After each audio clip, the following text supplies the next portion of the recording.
जय यीशु।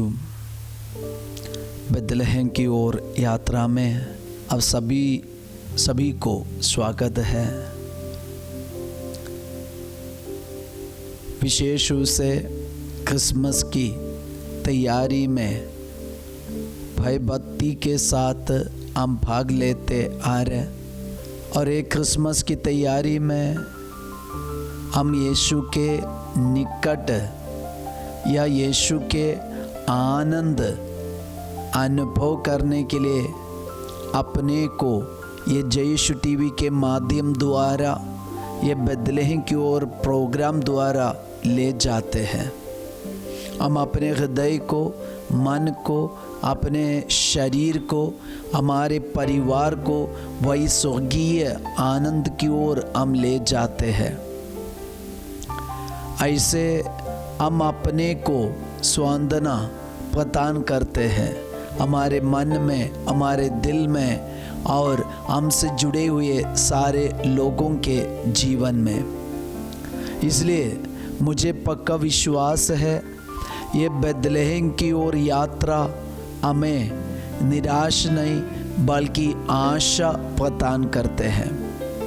ये बेथलेहम की ओर यात्रा हमें बालक यीशु का दर्शन प्राप्त करने में या दर्शन पाने में हमें प्राप्त करते हैं। ये बेथलेहम की ओर यात्रा बालक यीशु को मिलने के लिए हमें शक्तिशाली बनाते हैं।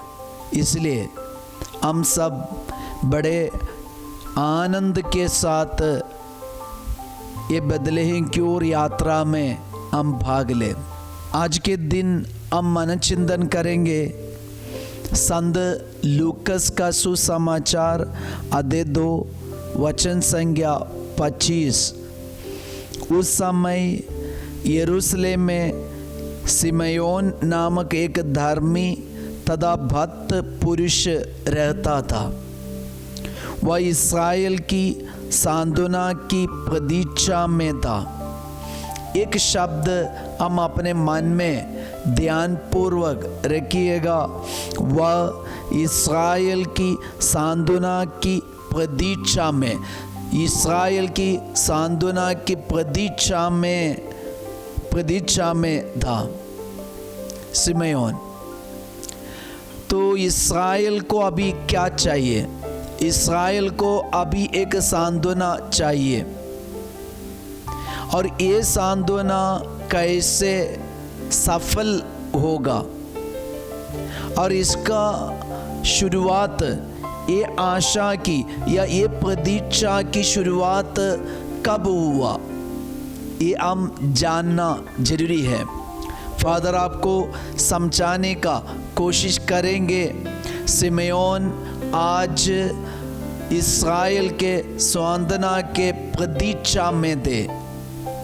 तो इस्राएल के जीवन में कुछ हुआ था, उनको अभी सांत्वना नहीं मिल रहा, और बहुत सालों से लोग यही प्रतीक्षा में जी रहे थे।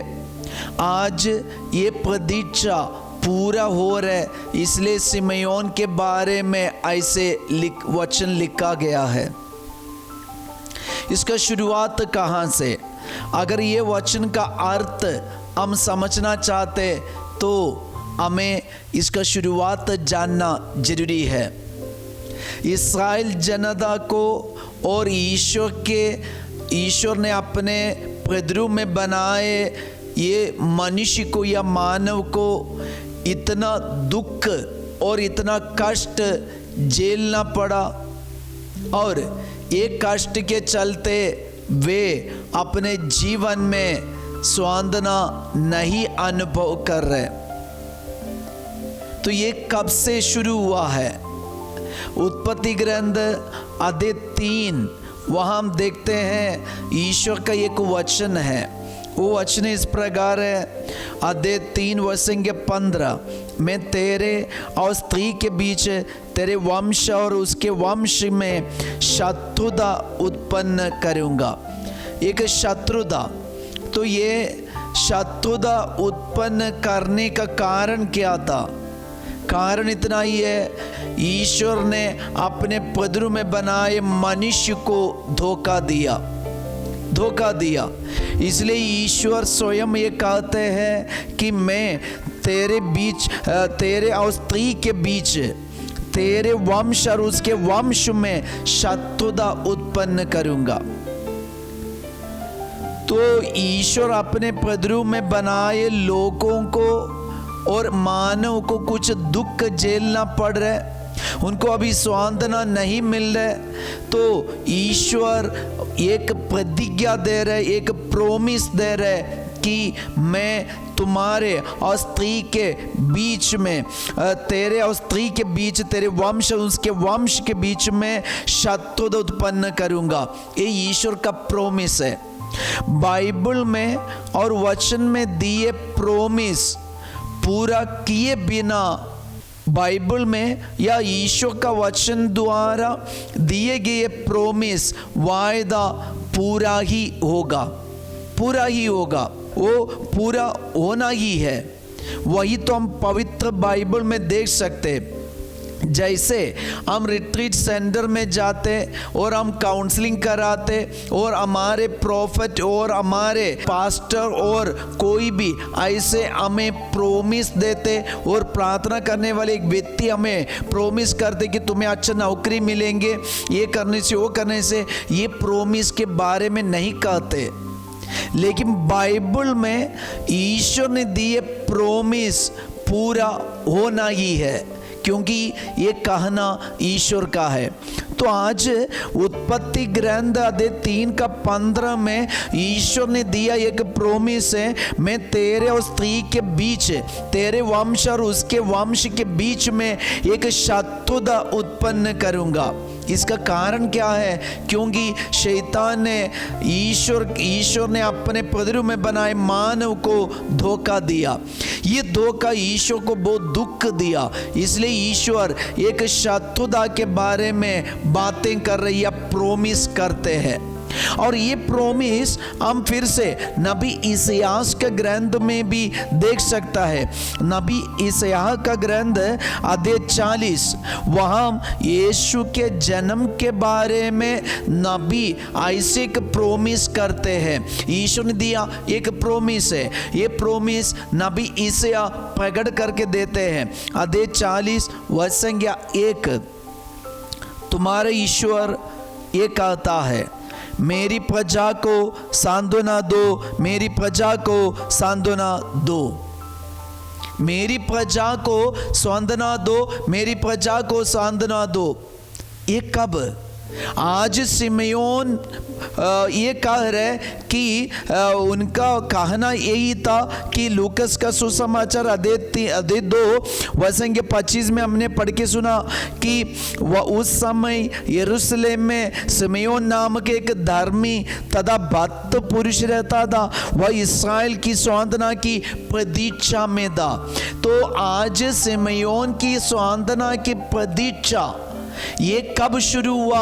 उत्पत्ति ग्रंथ अध्याय 3 वचन 15 और नबी इसायाह का ग्रंथ अध्याय 40 वचन 1 और भी हम देख सकते ईश्वर का वायदा। दानियल नबी इसके बारे में बताते हैं, ईश्वर ने दिया प्रोमिस के बारे में। दानियल नबी का ग्रंथ अध्याय 9 वचन 23-24, जब तुम्हारी प्रार्थना आरंभ हुई उसी समय मुझे आदेश मिला था और मैं उसे बताने आया हूं। तुम ईश्वर को अति प्रिय हो, अतः मेरा वचन ग्रहण कर दिव्य दर्शन का अर्थ समझो। तुम्हारी जाति और तुम्हारे पवित्र नगर के लिए वर्षों के 70 सप्ताह की नियत किए गए हैं।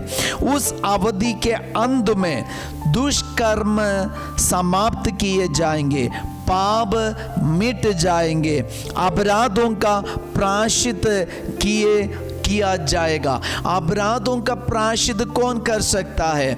हम मनुष्यों का अपराधों का पाप का प्रायश्चित सिर्फ एक ही व्यक्ति कर सकता है, वही है ईश्वर।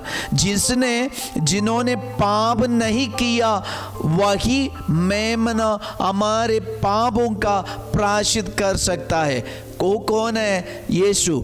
यही यीशु की इस्राएल की स्वांदना की प्रतीक्षा में कौन रहते थे? पुरोहित सिमयोन। ये सिमयोन आज कह रहे, सिमयोन के बारे में हमने वचन में पढ़ के सुना कि उस समय यरूशलेम में सिमयोन नामक एक धार्मिक तथा भक्त पुरुष रहता था। वह इस्राएल की स्वांदना की प्रतीक्षा में थे। तो आज इस्राएल की स्वांदना की प्रतीक्षा में रहने वाले इस सिमयोन के मुंह से वचन निकला है। तो आज ध्यान रखना, ये स्वांदना किसके लिए था? प्रिय भाई और बहन, हम सब के लिए, यीशु की प्रतीक्षा में, यीशु की प्रतीक्षा में रहने वाले हम सब के लिए। तो यीशु के बारे में जो वचन दिया है और यीशु ने जो प्रोमिस किया है, वायदा किया है, ये वायदा आज यहाँ पूरा हो रहे सिमयोन के सामने। आगे पढ़ के देखिए, उसे पवित्र आत्मा से ये सूचना मिली थी कि वह प्रभु के मसीह को देख के बिना नहीं मरेगा। वह पवित्र आत्मा की प्रेरणा से मंदिर आया। माता पिता शिशु ईसा के लिए संहिता की रीतियां पूरी करने जब उसे भीतर लाए तो सिमयोन ने ईसा को अपनी गोद में ले लिया और ईश्वर की स्तुति करते हुए कहा, प्रभु अब तू अपने वचन के अनुसार अपने दास को शांति के साथ विदा कर, क्योंकि मेरी आंखों ने उस मूर्ति को देखा है जिससे तूने सब राष्ट्रों के लिए प्रस्तुत किए हैं। सब राष्ट्रों के लिए प्रस्तुत किए हैं। तो दानियल नबी के द्वारा ईश्वर ने वायदा किया कि मानव के अपराधों का प्रायश्चित करने वाला, स्वांदना देने वाला एक व्यक्ति, एक ईश्वर आने वाले हैं। ऐसे एक मेमना इस संसार में जन्म लेने वाला है। और नबी इतिहास के ग्रंथ में हमने पढ़ के सुना कि मेरी प्रजा को स्वांदना दो, स्वांदना दो। ये स्वांदना आज सिमयोन के द्वारा पूरा हो रहा है। इसलिए प्रिय भाई और बहन, क्रिसमस हमारे लिए एक स्वांदना है। यीशु का जन्म हम सब के लिए, ईश्वर की प्रजा हम सबों के लिए एक स्वांदना है। इसलिए अपने जीवन में ये क्रिसमस आनंद का विषय है। हमारे मन में ये क्रिसमस आनंद का विषय है। ये क्रिसमस हमारे परिवार के लिए पवित्र वचन के द्वारा जो प्रोमिस ईश्वर ने किया था, वो प्रोमिस का, वो वायदा का कंप्लीशन है क्रिसमस। आज हम अपने आप को तैयार करें। हमारे अपराधों के प्रायश्चित के लिए यीशु जन्म लिए, इसलिए क्रिसमस मनाना चाहिए। क्रिसमस धूमधाम से, बड़े आशा के साथ, तैयारी के साथ, प्रायश्चित के साथ, पश्चाताप के साथ ये क्रिसमस हम मनाएंगे, क्योंकि पूरे बाइबल के द्वारा ईश्वर ने प्रोमिस किए, वायदा किए, एक कंप्लीशन है ये क्रिसमस।